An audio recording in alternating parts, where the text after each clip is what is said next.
Welcome students to my YouTube channel Hindi Gyan. आज हम लोग क्षितिज पाठ्य पुस्तक का पाठ 5 यह दंतुरित मुस्कान कविता पढ़ेंगे और इसके कवि हैं नागार्जुन जी। तुम्हारी यह दंतुरित मुस्कान मृतक में भी डाल देगी जान, धूलि धूसर तुम्हारे ये गात। छोड़कर तालाब मेरी झोपड़ी में खिल रहे जलजात, परस पाकर तुम्हारा ही प्राण पिघल कर जल बन गया होगा कठिन पाषाण। छू गया तुमसे कि झरने लग पड़े शेफालिका के फूल, बांस था कि बबूल। पहले शब्दों के अर्थ देख लेते हैं। दंतुरित यानी जो छोटे बच्चे के छोटे छोटे दांत जब पहली बार निकलते हैं तो उन दांतों के बारे में कहा गया है दंतुरित। और मुस्कान यानी मुस्कुराहट, मृतक यानी मरे हुए व्यक्ति में, जान यानी प्राण। धूलि धूसर मीन्स होता है धूल से सना हुआ, गात मीन्स होता है शरीर। छोड़कर तालाब मेरी झोपड़ी में खिल रहे जलजात, जलजात का मीन्स मतलब होता है कमल। परस पाकर यानी स्पर्श पाकर, और पिघल कर जन कठिन पाषाण यानी कठोर पत्थर। शेफालिका के फूल, शेफालिका एक फूल के पौधे का नाम है। और बांस था कि बबूल, बांस भी एक झाड़ी कह सकते हैं आप, बबूल का एक पेड़ होता है। तो एक्सप्लेनेशन देख लेते हैं। तुम्हारी यह दंतुरित मुस्कान मृतक में भी डाल देगी जान, धूल धूसर तुम्हारे ये गात। कवि कह रहे हैं, छोटे बच्चे को संबोधित करते हुए कवि कहते हैं कि तुम्हारे जो छोटे छोटे नए नए दांत हैं उनके साथ तुम्हारी ये जो मुस्कान है वो इतनी मनमोहक है, इतनी असरदार है कि वो मरे हुए व्यक्ति में भी जान डाल देगी है। यहाँ पे अतिशयोक्ति अलंकार है। क्योंकि ये तो ऐसा होता नहीं है कि मरे हुए व्यक्ति में एक मुस्कुराहट मतलब जो छोटे बच्चे की मुस्कुराहट है वो जान डाल दे, ऐसा नहीं हो सकता। तो यहाँ पे कवि ने अतिशयोक्ति यानी कि किसी भी बात को बढ़ा चढ़ाकर बताया है, इसलिए यहाँ पर अतिशयोक्ति अलंकार है। तो कवि कह रहे हैं कि तुम्हारी ये जो छोटे छोटे दांतों की जो मुस्कान है वो मरे हुए व्यक्ति में जान भी डाल देगी। अर्थात जीवन से निराश व्यक्ति के मन में तुम्हारी ये मुस्कान जो है, जब निराश व्यक्ति तुम्हारी मुस्कान को देखता है तो उसमें जीने की लालसा उत्पन्न हो जाती है।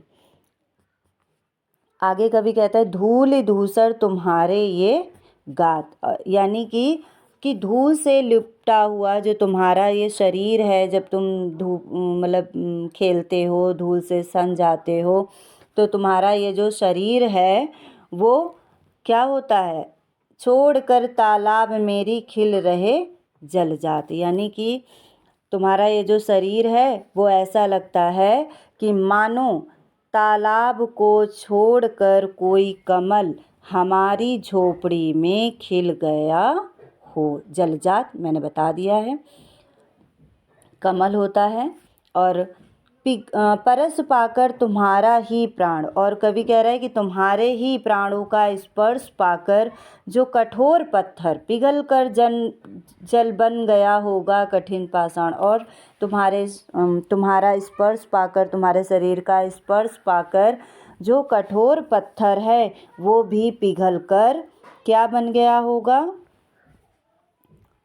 यानी पिघलकर पानी जल बन गया होगा।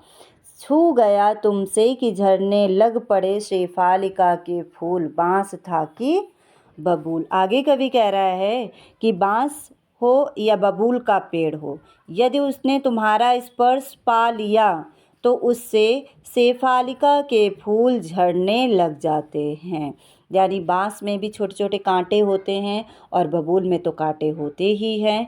तो कवि यहाँ कह रहा है कि यदि बांस का हो या फिर बबूल का पेड़ हो, यदि वो तुम्हें छू लेता है या तुम्हारा स्पर्श पा लेता है तो उन बांस और बबूल के पेड़ से भी शेफालिका के फूल झड़ने लगते हैं।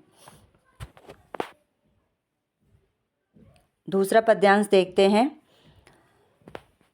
तुम मुझे पाए नहीं पहचान, देखते ही रहोगे अनिमेष, थक गए हो। आँख लूँ मैं फेर, क्या हुआ यदि हो सके परिचित न पहली बार।